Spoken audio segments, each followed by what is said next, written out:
12. 복욕. 주부는 청년의 말에 노하면서도 취한 사람으로 돌리고 뜯어말려 돌려보내려고만 하였다. 그러나 병화는 그렇지 못했다.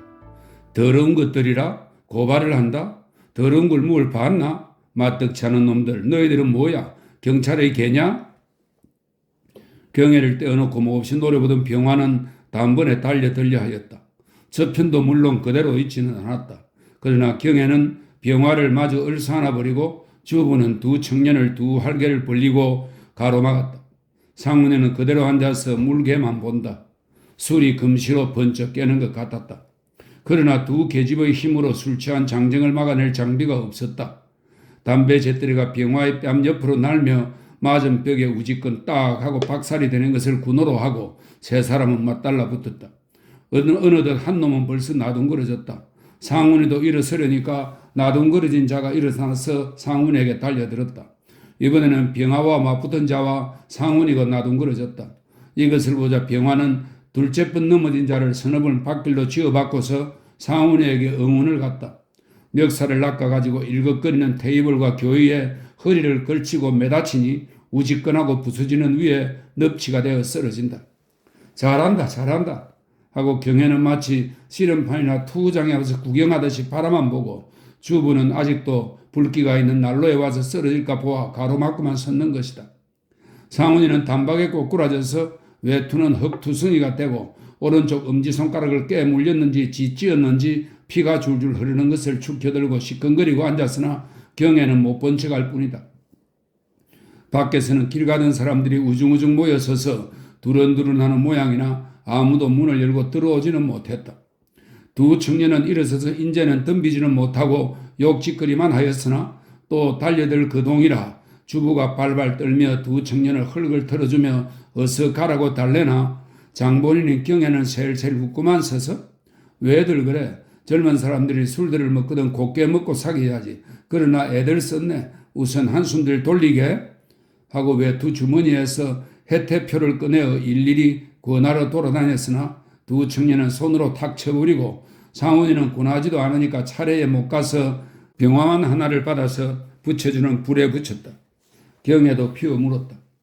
눈은 쌓이고 이 좋은 날 이 속에서 싸우다니 훈련은 벌판이나 경성운동장으로 가서 최후의 결승을 하거나 장충단 솔밭에 가서 결투를 해버리는 게 옳을 일이지 하고 경애는 또 고를 올린다. 가자. 너 같은 놈은 버릇을 가르쳐야지. 한 청년이 숨을 돌려가지고 병화에게 달려들었다. 어디든지 가자. 하지만 어디냐? 비릿비릿하게 경찰서에 갈 거 뭐 있나? 대문 밖에라도 나가서 요정을 내자. 그거 좋은 말이다. 하고 병화가 이번에는 찢어진 외투를 벗어 붙이려니까 문간에서 둥둥 두들기는 소리가 난다. 호기스럽게 호령하듯 문 열라는 소리가 순사다. 주부는 구세주나 만난 듯이 얼핏 가서 열었다. 뒤따라 들어오는 흑채꾼을 맞고 이 흑채꾼은 교활한 수단으로 남을 속이거나 남의 일을 회방 놓는 사람을 이르는 것입니다. 흑채꾼을 맞고 순사는 들어와서 휘 둘러다 보았다. 순행순사의 출현을 두 청년도 반가워했다. 잔뜩 긴장하였던 마음이 풀리니까 다시 취해들 올라왔다. 순사가 보기에는 모두 주중뱅이 같아서 대강 이야기를 듣고 모두 밧줄소로 가자고 하였다. 주부와 경애도 가자고 하였다. 경애는 나섰으나 주부는 집이 빈다고 못 간다고 하고 베이 벌리며 기명 깨진 것을 값을 안 받아도 좋으니 어서들 끌고 가서 무사히 보내달라고 부탁하였다. 상훈이도 하는 수 없이 따라 나서면서 누구나 만나지 않을까 그것이 염려였다. 구경꾼은 쫙 헤어졌다가 하나둘씩 모여서 줄줄 쫓아온다. 순사도 이제는 재지도 안 하고 가만 내버려 둔다. 좌우 양쪽의 상점문은 다 들이고 낯같이 밝은 전등불이 눈 위에 반사되어 끌려가는 사람들의 얼굴들이 한층 더 분명히 보인다.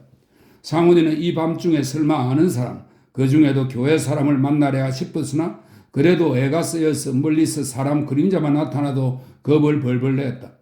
외투깃을 올리고 노란 안경을 다시 꺼내 썼다. 교본소에 들어가서는 데리고 간 순사가 한층 더 뽐내며 얼어딱딱거렸다. 그 중에서도 병화와 상훈이에게 더하였다. 옆의 순사는 경애를 보자 얘는 바커스 계집애가 아닌가 하고 반색을 하는 듯이 웃다가 우아기를 우아기는 난봉을 이야기합니다. 우아기를 작작하지 하고 놀린다. 이런 데 와서 대접받으려마는 생전 처음 당하는 일이라 경에는 분에 못 견디었다. 술집에 있기 때문에 이런 하대를 받고 놀림감이 되는구나 하는 생각이 가슴을 찔렀다. 하나 무엇라고 대글이 한마디 할 수 없었다. 데리고 온 순사가 동료에게 설명했다. 그 중에도 고이스토 키스오 라는 말이 여러 번 나왔다. 이놈과 입을 맞추었다는 말이다. 이왕이면 돈 무게가 나가는 남자하고 키스를 하든 무얼 하든 할 일이지 하고 젊은 순사가 병화의 구지레한 꼴을 바라보다가 경애를 놀린다. 오지랖 넓은 일이 왜다. 순사란 도둑놈에게만 필요한 줄 알았더니 왜 꽤 바쁘신 모양이로군. 키스 도둑놈을 잡은 것도 아닐 텐데. 경애는 분한김이라 대거리를 한번 씹었다. 잔소리 마라 건방진년. 얘가 어딘 줄 알고 주동아리를 함부로 놀리는 거냐? 데리고 온 순사가 불효령을 한다. 아직 술이 덜 깨었군. 본수로 데리고 가서 재워야 하겠는걸. 섣부른 소리 했다가 핀잔 맞은 순사도 발끈했다. 싸움한 경위를 또다시 한번 취조를 하고 나서 두 일본 청년은 주소 성명만 적고 돌려보낸다. 그러나 세 사람은 모른 척하고 한참 세워두더니 본수로 전화를 건다.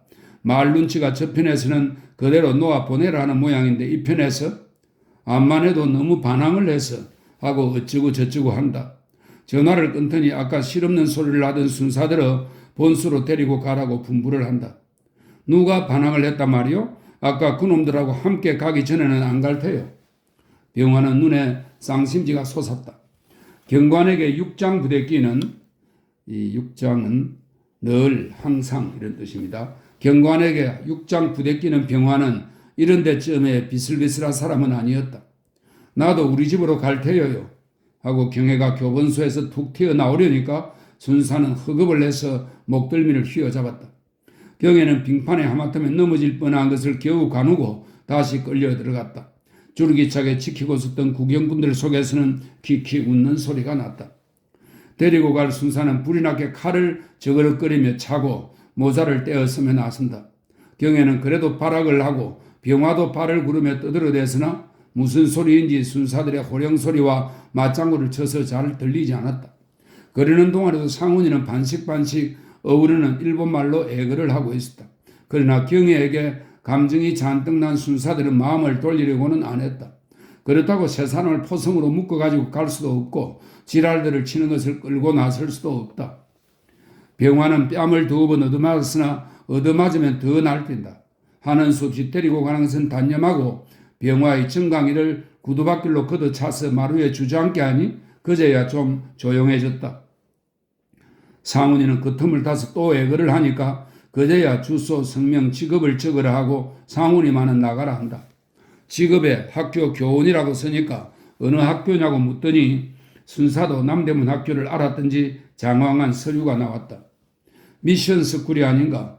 교원이요. 게다가 크리스찬으로서 그만한 지각이 들었을 사람이 젊은 사람을 데리고 다니면서 술을 먹고 우리들을 성가시게 다니다니 창피한 줄 알겠지. 개꾸짖듯 꾸짖는 것도 고개를 굽실거리며 듣는 수밖에 없었다. 상훈이는 올라갈 수 없었다. 그러나 상훈이 말로 내놓을 리도 없다. 순사는 병화를 구륙관 속인지 뒷관 속인지 저 구석으로 끌어다 넣어버렸다. 경애에게는 넌 여기 있거라. 한 대 두면 또 키스를 할라 하고 숙직실인 다다미 방에다 데려다 두었다. 경애는 그래도 미인이라 우대를 하는 것이다. 저희들 자는 방에다가 넣어두는 것도 우스운 일이나 어쨌든 어한도 되고 구경꾼 보는데 섰는 것보다는 좋았다. 상훈이가 밖으로 향하여 가려니까 구경꾼도 흩어졌다. 선생님, 몇 한 통 좀 떨어져 가려니까 뒤에서 누가 부른다. 돌려다 보니 중산모 쓰고 양복 입은 청년이다. 목도리를 칭칭 감아서 그런지 누구인지는 알 수 없으나 상훈이는 등에 식은 땀이 쭉 배었다. 지금 어딜 가십니까? 하고 모자도 벗지 않고 인사를 하며 목도리 속에서 턱을 빼낸다. 그러나 역시 상훈이는 알아볼 수 없다. 청년은 짓궂은 웃음을 띠며 저 몰라보십니까? 덕기하고 한해에 졸업한 뭐뭐뭐을시다 하고 제 이름을 내세운다. 하고 대꾸를 해주었으나 결코 반갑지 않은 손이었다. 입에서는 술 냄새가 후루룩 끼친다. 밧줄소의 그 여자도 같은 옛날 동창생인데요. 왜 그랬어요? 또 반갑지 않은 인사다. 나 아는 청년이 술이 취해서 싸움을 하는 것을 말리려고 하다가 상훈이는 으름으름하고 빠져 달아나리 하였다. 그러나 짓궂게 쫓아오며 잔소리를 꺼내놓다가 주은이 어디 가서 술을 먹자고 조른다. 선생님은 저를 잘 모르셔도 저는 길러내주신 은혜를 잊지 않습니다. 제 정성을 그렇게 막으시면 안 됩니다. 실없이 주정처럼 하는 소리가 비웃는 것 같이 들렸다. 상훈이는 화를 참으며 달래어 보내고 나니 마침 밖에서의 주부와 마주쳤다. 주부는 기다리다 못해서 문을 잠그고 파출소로 가는 길이었다. 잘 되었다 하고 둘이 또다시 파출소로 갔다. 파출소에 가서도 거의 1시간이나 애걸복걸을 하여 두 사람을 데려내왔다. 그들이 그렇게까지 성강의를 한 것은 그 영업을 버리고도 어느 기회에 한 잔 안 낸 것과 언제인가 조사를 갔을 때 경혜가 나와서 보통 카페 계집애처럼 아양을 부리지 않은 것들이 감정을 사게 된 때문이었다. 이튿날 상훈이는 자리에 누워서 일어날 기운이 없었다. 마작꾼들이 새벽 3시에 들어오는 주인을 기다리고 그대로들 있어서 함께 자버렸지만 그야말로 노름꾼처럼 늦은 아침에 일어나서 어제 어디 갔더냐고 묻는 데에 변변히 대답도 못했다. 생각할수록 자기 낯이 뜨거웠다. 복욕하여야 그렇게도 가지각색으로 욕을 톡톡히 보기는 좀처럼 어려울 것 같았다.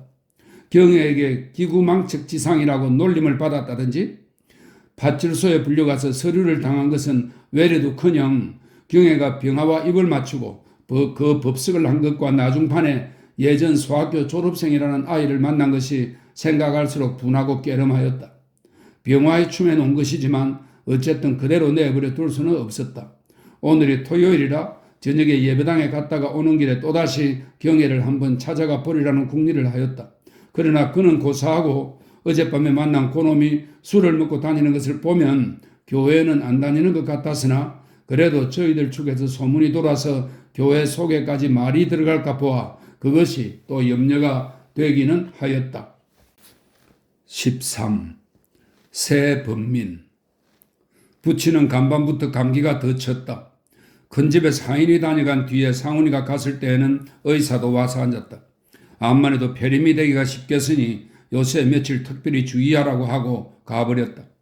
상훈이는 그래도 한약을 쓰는 것이 좋겠다고 생각했으나 자기가 반론을 하면 부친이 안 될 것 같아서 나와서 지주사를 시켜서 말씀을 해보았더니 영감은 싫다고 한다. 벼랑간 개화를 해서 그런지 감기는 내치라도 양약이 한약만 하고 더구나 폐에 관한 것은 양약이 좋다는 의견이다. 그러나 상훈의 생각에는 그날 부친이 안에서 취침하고 나오던 판에 넘어졌고 감기 기운도 그때부터 있었던 터이요 하니 한약 몇 첩으로 다스려버렸으면 그만일 것 같았다. 어쨌든 하는 수 없이 지주사는 종일 영감 옆에 앉아서 허리와 가슴에 찜질을 갈아대고 있었다. 가슴에는 폐렴이 될 염려가 있다고 하여 오늘부터 시작한 것이다. 영감은 사지와 머리만 빼놓고는 오줌 산 자리에 누운 듯이 뜨뜻하고 축축한 솜 속에 파묻혀 있는 셈이었다. 그것이 영감에게는 처음 해보는 일이요. 또 뼈만 남은 몸뚱어리에 퍽 좋았다. 조금 몸을 추스를 수만 있다면 안방으로 옮겨 들어가서 수원집의 간병을 받고 편안히 누워 있겠으나 허리 때문에 절대로 움직이지 말랄 뿐만 아니라 또 사실 움직일 수도 없었다. 영감은 안방에만 들어가 누우면 한약을 써도 좋겠다고 생각하는 것이다. 한약에 반대를 하는 것은 정말 양약을 믿기 때문이 아니라 양약은 병마개를 종이로 풀칠까지 해서 꼭 봉해오는 것을 머리맡에 두고 자기 손으로나 또는 자기가 보는 앞에서 따라 먹는 것이요. 또 만일에 약에 무슨 병통이 생기더라도 즉시 의사만 불러대서 남은 약을 검사만 해보면 당장 해혹도 되고 또 의사도 그만큼 책임을 지고 약을 쓰겠지만 한약이면 달여서 사랑에 내올 때까지 일일이 감독도 할 수 없거니와 그 중간에 몇 사람의 손을 거치는 이만큼 안심이 안 되는 것이다. 사랑에서 자기 눈앞에서 다르게 한다면 누구나 명괴로 여길 것이요. 자기의 심중을 들추어 내보이는 셈쯤 될 뿐 아니라 도대체 양약처럼 몇 번에 잘라 먹는 것이 아니다. 한약에는 한 번에 쭉 마셔버리는 것이니까 오장에 들어가만 놓고 나면 그만이다. 약그릇은 씻어버리고 약 찌꺼기를 없애버리면 무슨 일이 있은 뒤라도 깜짝같이 흔적도 찾을 수 없는 것이다.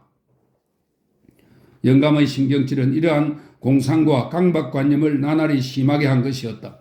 더구나 수원집이 며느리를 헐어서 속삭인 뒤로 더하여진 것이다. 죽을까 보아 생급을 벌벌 내는 사람에게 자식들이 어서 죽기를 조인다고 해놓았으니 겁도 내는 것이 무리치 않다면 무리치도 않을 것이나 게다가 몸을 꼼짝 못하는 생병이다. 워낙 잠이 없는 늙은이가 긴긴 밤을 새노라니 너는 것은 그런 까닭 없고 주책 없는 공상뿐이다. 게다가 자식부터 노리고 있는 재산이 있다 생각하면 믿을 사람이라고는 그래도 한 자리에서 자는 귀여운 수원집뿐이요. 그 외 놈년들은 남이요. 한 푼이라도 뜯어먹지 못해서 눈이 벌게 돌아다니는 놈들뿐이다. 상훈이는 저녁밥을 먹고 교회에 가는 길에 큰 집에 또 한 번 들렀다. 환자는 저녁때가 되면 오한이 심하다가 이맘때쯤에는 번열이 다시 나는 것이었다. 그러나 상훈이로서는 여전히 약 쓰는데 개구를 못하고 병인은 안방으로 옮기만 달라고 어린애 보채듯 보챌 뿐이다. 약일을 씌워서는 안 될 테니 내일 옮겨 들임하고 간신히 간정이 되는 것을 보고 상훈이는 예배당으로 갔다. 진환이 어서 낫게 하여 달라고 기도하려고. 사실 예배당에 가서는 부친의 병위문을 받기에 상훈이는 분주했고 기도들을 할 때에도 상훈이 부친의 병이 어서 쾌차하게 해달라는 한마디를 끼울 것을 잊지 않았다. 오늘 토요 예배는 9시 전에 끝이 났다. 예배가 끝난 후 마작축들이 슬슬 상훈이의 기색만 보면서 따르는 수작이 어디로 놀러 가자고 반론이 났으면 좋을 듯한 눈치였으나 상훈이는 모른 척하고 혼자 전차를 타버렸다. 진고개로 올라가는 길이니 전차를 탈 필요도 없지만 그 사람들을 피하려니까 길을 돌아가려는 것이었다. 상훈이는 바커스 앞을 지나면서 들어갈 생각은 안 났다. 속에는 손님이 없는지 조용한 모양이나 그대로 지나쳤다. 어제 복료가던 교본소 앞을 지날 때 저절로 외면이 되면서 경애가 빠져나가다가 순사에게 고작을 들려서, 고작은 상투를 속되게 이르는 말입니다. 여기서는 따은 머리를 가리키는 것으로 보입니다. 고작을 들려서 끌려 들어가던 꼴을 생각해 보고는 그래도 경애가 가엾었다. 그러나 병아와 미친 사람처럼 키스를 하고 자기에게 빗대놓고 장가를 하고 나던 양이 눈앞에 떠오르니까 또 얄미운 생각이 난다. 만 이태 그동안에 변하니 해도 그렇게 변했을까? 상훈이는 이런 생각을 하다가 일전에 아들이 책임이란 말을 꺼내던 것이 생각났다. 전부가 내 책임일까? 상훈이는 혼자라도 변명할 거리를 생각해 보다가 책임을 회피하려는 것은 아니지만 그러면 그 책임에 대하여 나는 어떠한 수단을 취하면 좋다는 말인가? 하고 스스로 물었다. 그러나 아무 방침도 머리에 떠오르는 것은 없었다. 하여간에 어제고 오늘이고 경애를 만나러 가는 것이 그 책임을 어떻게 조처하려는 것인가? 아니다. 어제는 다만 묵은 추억이 유혹한 것이요. 오늘은 어제의 꼬리가 달렸었다. 그보다도 병화에게 대한 질투와 모욕을 참을 수 없었다. K호텔에 들어간 상훈이는 사무소로 방금 들어가서 급히 인력거를 불러서 경혜에게 편지를 써 보냈다. K호텔은 한 3년이나 발을 끊었건만 하녀들만은 갈렸으나 그전과 조금도 변함이 없었다.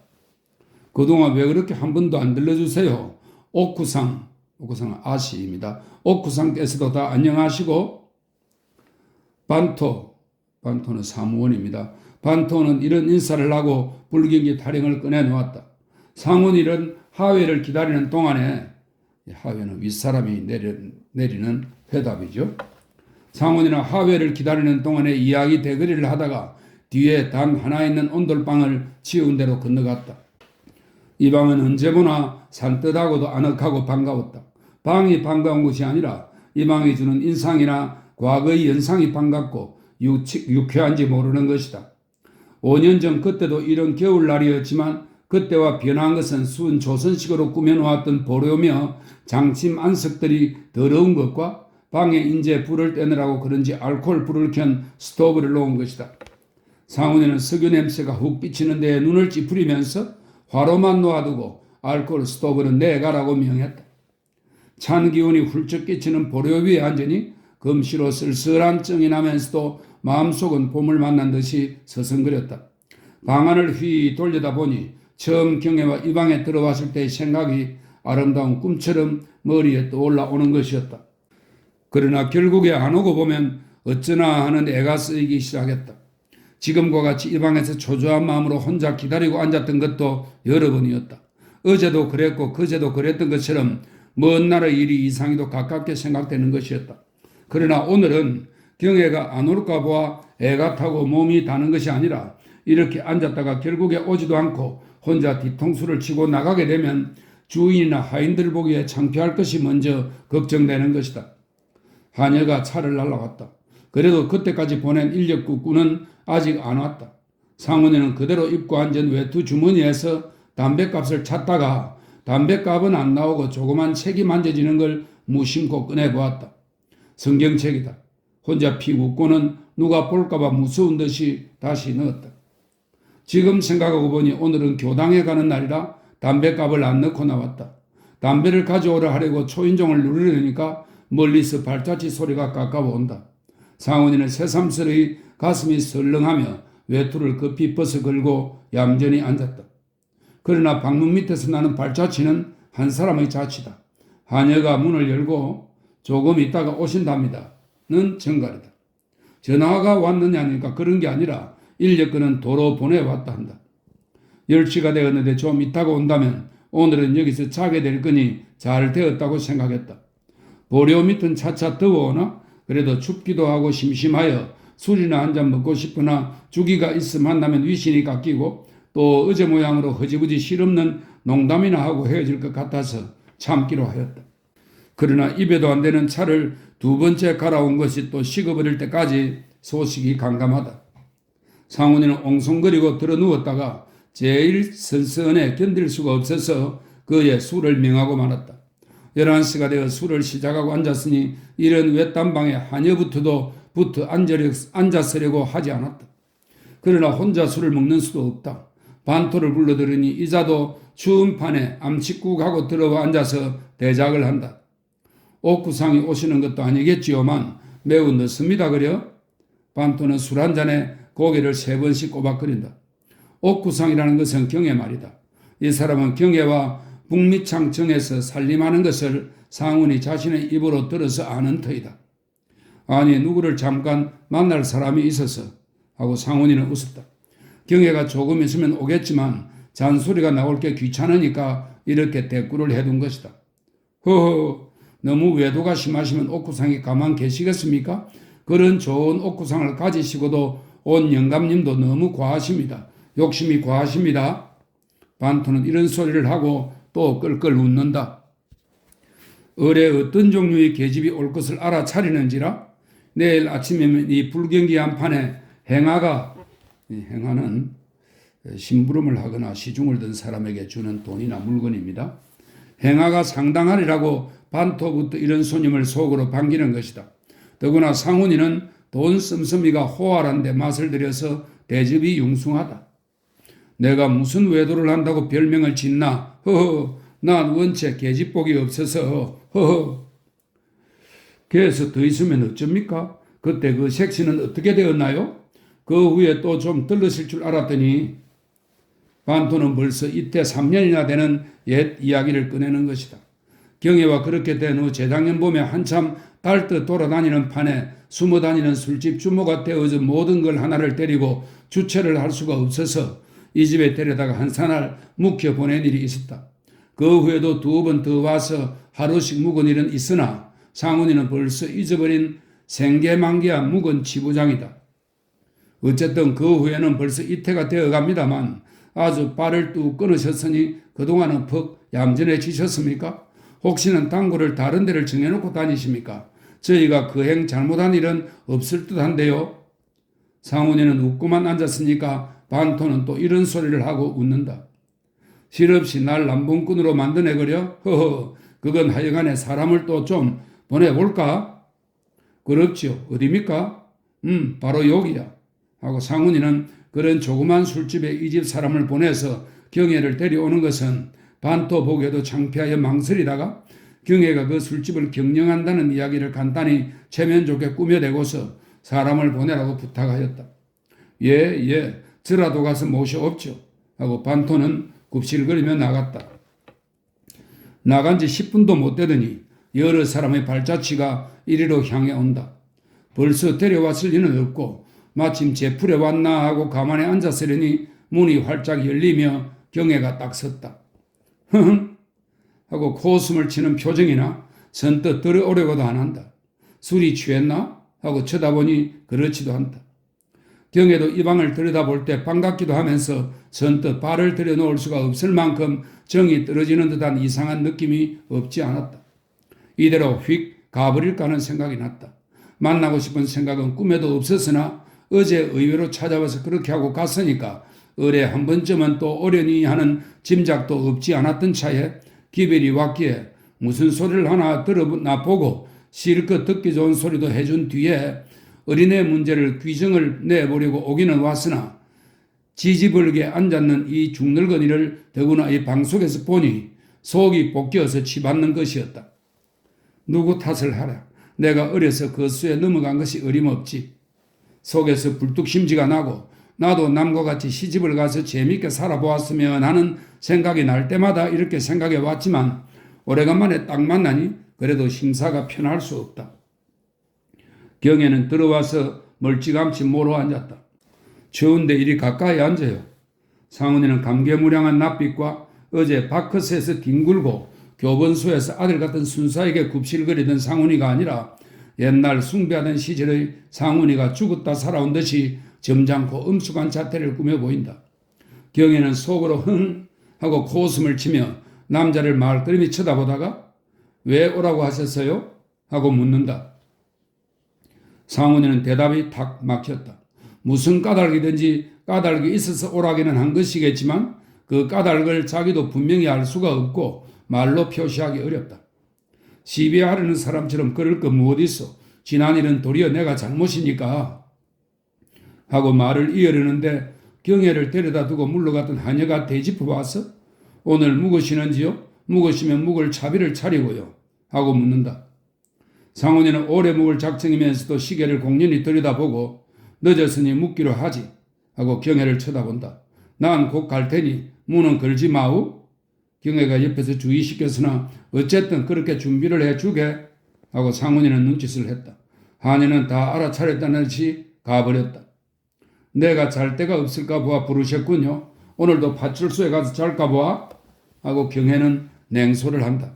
아무려나 누가 붙들려 자는 것은 아니지만 오래간만에 이야기를 좀 하자고 청한 것이니 바쁘건 지금이라도 가고 또 다른 기회를 만듭시다 그래요? 상훈이도 그리 탐탁지 않은 눈치로 탁 내맡기는 소리를 한다. 그러나 경애는 남자가 냉랭한 태도를 보이니까 도리어 김이 빠지는 것을 느꼈다.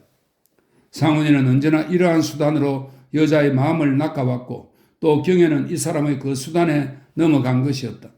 처음에 밤거리를 거닐다가 손목을 잡혔을 때 상훈이는 실성한 사람처럼 혹은 자기의 불의의 실수를 금시로 뉘우치는 것처럼 백 뿌리치고 달아났다. 그러나 그로 말미암아 한자리에 제대로 섰던 경애의 마음은 상훈이에게 향하여 한 걸음 물러섰다가 다시 한 걸음 다가서게 했고 그 다음 날 학교에서 간단한 사과 편지를 주어서 호기심과 막연한 기대를 들쑤셔 놓고는 모른 척하니까 경애는 도리어 서운한 생각이 들어서 이 편에서 답장을 하게 되었던 것이 시초가 되어서 오늘날 이렇게까지 된 것이다. 5년 전 그때는 심지가 미정하고 이승을 꿈결같이 찾던 때이니까 한층 더 그랬지만 지금도 누구나 저편이 덤벼들면 툭 차다가도 만일에 저편에서 냉담한 눈치면 이 편에서 짓궂이 덤벼드는 그런 성질이었다. 누구나 다소 그렇지만 이 여자는 한층 더했다.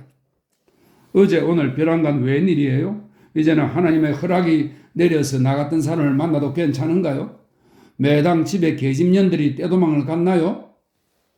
매당집이라는 것은 상훈이의 축이 수년 내로 비밀리 술을 먹으러 다니는 고등 내외 술집이요.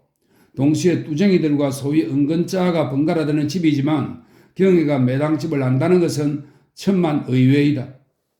매당집이 어디란 말인가? 하며 상훈이는 웃다가 이 계집에도 그런데 연줄이 당한 것은 아닌가? 하는 생각을 하니 그렇게까지 타락한 것이 새삼스럽게 놀라웠다. 무엇에 속았던 것처럼 10번 실망까지 느꼈다. 그래, 아이는 잘 자라지? 한참 만에 다시 말을 꺼낸다. 아닌 척엔 그건 왜 물으시나요?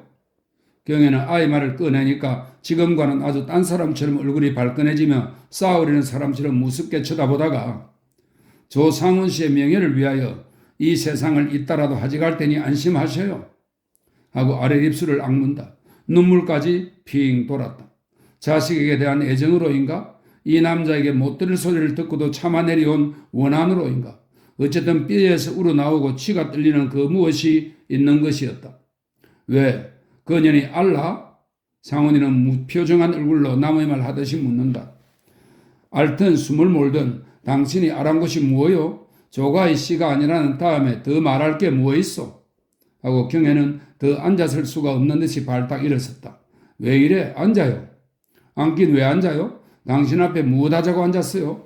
네 놈의 자식이든 내 뱃속으로 난 자식이니까 내 무릎에 뉘고 죽일 거니까 곧 가봐야 해요. 이분은 이런 소리를 하면서도 이 남자가 정말 끝끝내 냉담이 할까 보아 염려가 안 되는 것도 아니었다. 지금 또 이대로 헤어진 뒤에 남자가 영영 시침이 떼어버리면 걱정 아닌 것도 아니다. 이때 3년을 모른 척하다가 벼랑간 찾게 된 것은 듣기가 무엇라고 해서인지는 모르겠으나 어쨌든 이렇게 전황한 판에 도저히 살아가는 수가 없고 밖에서 밤낮 뒹군대자 의젓하게 돈 한 푼 생기는 형편도 아니다. 어쨌든 이 사람을 다시 붙들고 집 귀정도 내어야 하겠고 다시 생활 방도도 차려야 하겠다는 생각을 한 것이었다. 나도 생각이 아주 없는 것도 아니요. 어떻게 하든지 의논해서 잘 조처할 거니 염려 말아요. 하며 상훈이는 옷자락을 붙들어 앉히려 한다. 경혜는 상훈이가 너무나 선선한 데에 도리어 의심이 들었다. 이 너물너물한 사나이가 무슨 생각으로 벼랑간 이러는 것인가? 심심파적으로 또 얼마 동안 농담이나 하다가 툭 차버리려는 개교 속인가? 툭 차버리거나 말거나 그까짓 것은 조금도 무서울 것이 없지만 이번에야말로 어실피 떨어지지는 않겠다. 골탕을 먹여도 단단히 먹이고 말리라고 혼자 생각했다. 그럼 어떻게 하시겠다는 말이에요? 경혜는 다시 앉으며 물었다. 그러나 상훈이는 또 말이 막혔다. 경혜를 다시 찾은 것도 일시적 충동으로였지만 더구나 아이에 대한 구체적 방침을 생각한 것은 아니다. 글쎄 어떻게 했으면 좋을까? 소원대로 말을 해보지. 난 그 애를 내놓고는 살 수 없어요. 지금 독감에 걸려서 내일 어떨지 이따 죽을지는 모르겠지만 상훈이는 이왕이면 죽어주었으면 좋겠다고 혼자 생각하였다. 그러나 그 애가 죽으면 경혜와 인연이 아주 끊이고 말 것이니 그것도 안 되었다. 글쎄 누가 그 애를 떼어놓으려는 것은 아니지만 그러자면 모든 오해고 불평이고 다 잊어버리고 다시 살아볼 도리를 차려야 그의 신상에도 좋은 것이 아닌가. 나는 아무래도 좋으나 경혜만 마음을 돌리면 당장이라도 원만히 해결될 것이지. 벼랑간 그게 무슨 소리세요? 그따위 입에 붙은 말에 넘어갈 이전 홍경애도 아니지만 내 사정이 그렇게는 못 되어요.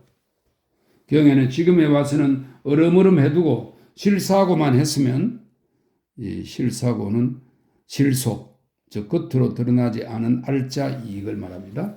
실사고만 했으면 그만이라고 생각했으면서도 한번 퉁겨보았다. 왜? 하고 상훈이는 의외라는 듯이 묻는다. 다른 남자가 있어서 그러냐는 뜻이다.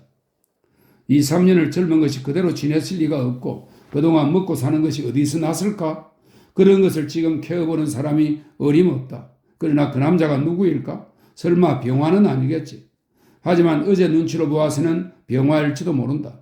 병화는 돈은 없으나 새파랗게 젊고 인물이 깨끗하다. 돈 10원을 내주어야 눈도 거들떠 보지도 않는 여자이니 목통이 커서도 그럴지 모르지만 예전에 지내보아도 그 모녀가 돈에는 그리 더럽지 않은 것도 사실이니 병화에게 돈 없다고 뜻이 안 맞을 리도 없다. 이렇게 생각하면 경혜가 매당집 같은 데 떠나드는 척과 어울리나 보다 하는 추측은 가당치도 않은 생각이요. 주의자들 속에서 여왕 노릇을 하던 모든 걸인지도 모를 것 같다. 그렇다면 더욱이 가만 내버릴 수 없는 일이다. 김병환은 언제부터 알았어? 상훈이가 불쑥 이렇게 물으니까 경혜는 벌써 그 배짱을 알아차리고 왜요? 하고 삐쭉 웃었다. 경혜는 주책 없는 소리 말라는 경멸하는 마음으로 웃었으나 상훈에게는 그 웃음이 더욱 의심스러웠다. 어제 아무리 주기가 있다기로 그 애가 내 자식 친구인지는 번연히 알 터인데 내 앞에 그게 무슨 짓이야? 이렇게 나무라 보았다. 누가 누구의 친구인지 어떻게 일일이 압니까? 아들의 친구를 데리고 다니며 술을 자시는 이가 잘못이지요? 그야 길가에서 취한 아이에게 붙들려서 하는 수 없이 끌려 들어갔지만 어제 부득이 또 우연히 끌려갔던 변명을 하고 나서 하여간 여러 번 만나서 친한 모양이기에 함부로 그러는 것이지? 하고 웃어 보인다. 그야 그렇겠죠. 경혜는 웃지도 않고 태연히 이런 대답을 한다. 상훈이는 이 말에 서운하고 정이 떨어졌다. 그러지 말고 분명히 말을 해요. 공연히 남 창피한 꼴 당하지 않게. 상훈이는 몸이 달아간다. 뭘 분명히 말을 하고 무에 창피하다 말이에요? 하고 경혜는 또 코웃음을 친다. 상훈이는 점점 더 의욕이 들어간다. 의욕이 들게 만드는 것이다. 노골적으로 말하면 말이야. 어째요? 경혜는 뒷말을 기다리다가 또 뱅긋 웃는다. 이거 왜 겉몸이 달아서 그래? 하는 표정이다. 탁 터놓고 말하면 누구하고 살림을 할 텐데 그 아이가 성가셔서 조치를 해달라는 말이냐 말이야? 왜 그렇게 마리아가 많으시오? 하고 경혜는 여전히 남자를 놀리며 웃기만 하다가 그렇단 말이에요. 하고 한마디 내던지고서는 담배를 붙인다. 두 사람의 이야기는 자연히 벗어져 버렸다. 이때 3년씩 모른 척할 때는 언제요? 벼랑과 몸이 달아서 내 생활의 비밀을 알려고 애를 쓰실 때는 언제요? 내야 어떻게 살든지 누구하고 결혼을 하든지 그거야 상관하실 게 뭐 있나요? 전일엔 잘못하셨다 하셨죠? 그러니까 다시는 그 아이가 어쩌니 못하실 테니 그 아이 민족부터 넣어주시고 그 아이 평생 기르고 살아갈 몫을 떼어내 놓으시오.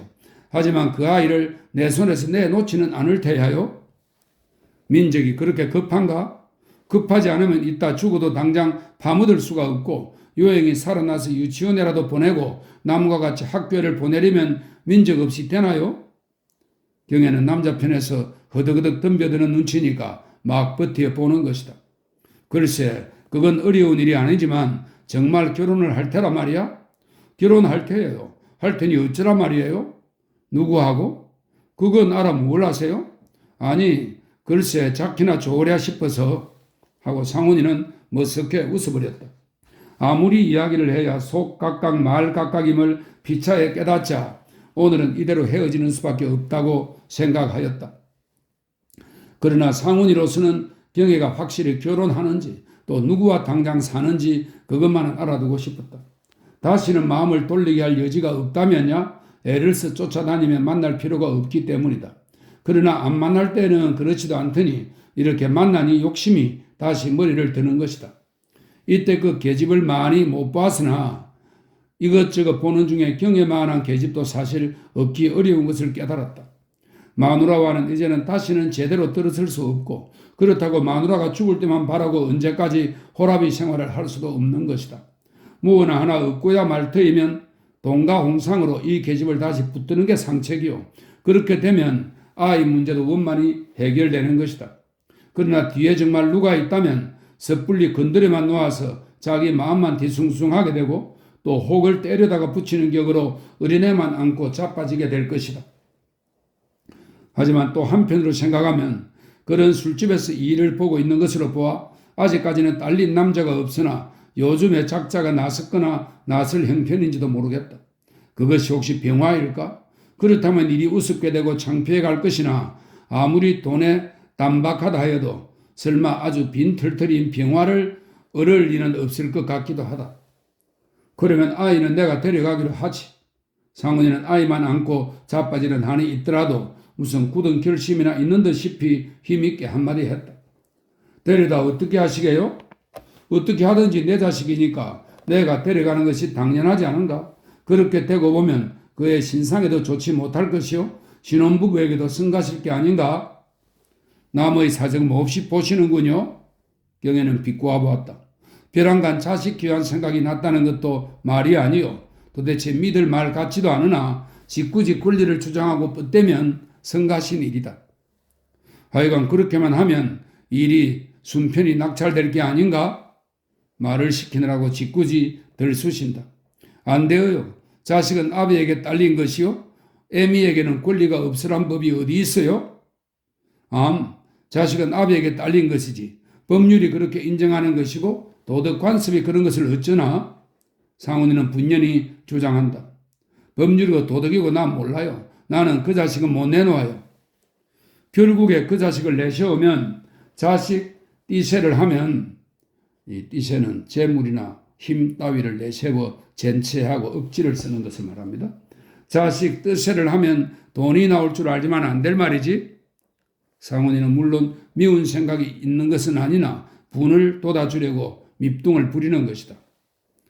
이것도 말이라고 해? 내가 당신의 돈을 얼마나 썼다고 그런 소리가 뻔뻔스럽게 어느 입에서 나오는 거요? 이때까지 내 자식 아니랄 때는 언제요? 무슨 정성이 뻗쳤다고 벼랑간 자식 찾을 생각이 이렇게 간절해졌누? 이때까지 먹지를 못했으니까 좀 먹어버리고 자식을 붙들고 늘어지는 것이라 말이야. 그렇지 않으면야 결혼한다면서 서방 얻어가는 사람이 남의 자식을 붙들고 늘어질 필요가 없지 않은가? 그만두어요.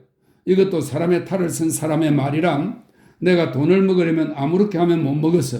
정조유린 죄로도 몰 수가 있고 위자료를 청구하려고 의여시 청구할 테요. 부양료도 받겠고 자식 내놓고 막가기로 말하면 누가 성가시겠기에?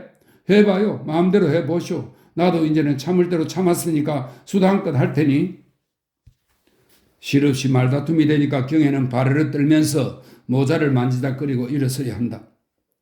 그러면 누가 눈 하나 깜짝할 줄 아는 게로군. 어떤 놈이 뒤에서 수석거리는지는 모르겠지만 공연히 주책 없는 소리 말고 좋도록 의논을 하자 말이야. 상훈이는 다시 휘갑을 치려 한다. 그러나 저편이 수그러지는 것을 보자 경혜는 한층 더 뾰롱뾰롱하며 일어서 버렸다. 나 몰라요. 그래도 조금은 자기 잘못을 회개하고 본정신이 든 줄 알았더니 개꼬리 3년 묻어야 황무 못 된다더니 마제가 한마디를 내던지고 경혜는 휙 나가버렸다. 상훈이는 좀 지나쳤다고 후회를 하면서도 붙들려고는 하지 않았다. 붙들면 점점 더 약점을 잡히는 것 같고 더구나 개꼬리 3년 묻어도 어쩌고 저쩌고 하는 소리를 듣고서야 체면을 차려서라도 노하지 않을 수 없기 때문이다.